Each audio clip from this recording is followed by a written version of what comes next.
What do you feel is different between the western coyote and the eastern coyote? A lot of it has to do with just what you're saying, the smaller tracts of land. Yeah, a guy here in the east, he's trying to hunt the coyote in the east. He can't go every quarter, half a mile and do his calling to try to find those coyotes. He has to spend more time trying to locate them on that piece of property and find out when they're going to be on that piece of property to get out there and hunt them. As far as the difference, it being a coyote, you hear the old saying, a coyote's a coyote no matter where you go. But if I take a guy from New York and I take a guy from down in Louisiana and I invite him over for supper, they're both human beings, but they want two different kind of meals out there to satisfy them at the end of the day. And those coyotes, I feel, are the same way.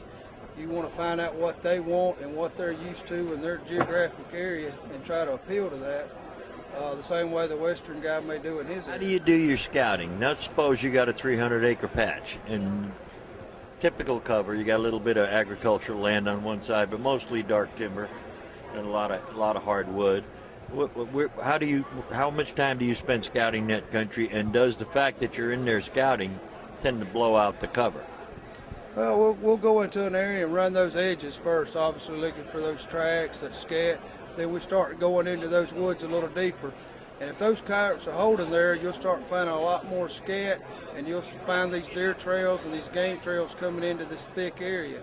And that's usually where they're holding at. Then we want to back up out of that thick area and find the trails that are leading out of it back to the fields and set up along those trails. So that coyote, he's still in the woods when we're calling him and he feels safe versus trying to pull him all the way out into that field.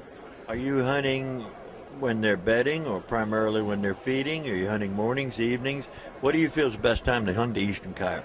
We love to hunt the coyotes about 30 to 45 minutes after daylight. We never like to go in at daylight because the coyotes are still running around in the fields or going back to their bedding areas. We want to give them time to get back to their bedding area and get settled down, and then we call them right back. And since that coyote has just left that area, he feels comfortable coming right back. We've just run too many out trying to get in there too early or get busted. So you let them get back into their comfort zone if they've been hunting all night. Once they're just back in their comfort zone but haven't gone to sleep yet, that's the time you think you want to get in on them. What about the evening? When do you think it's best to hunt them in the evening? Evening time, I'd say about an hour before dark.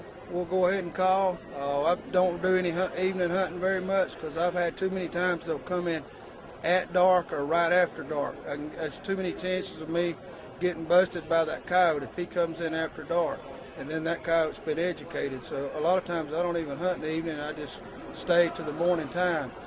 When it gets real cold, I love to hunt the middle of the day. I'd say from 10 to 2 is when we have our best success when it's real cold, January, February, in those areas.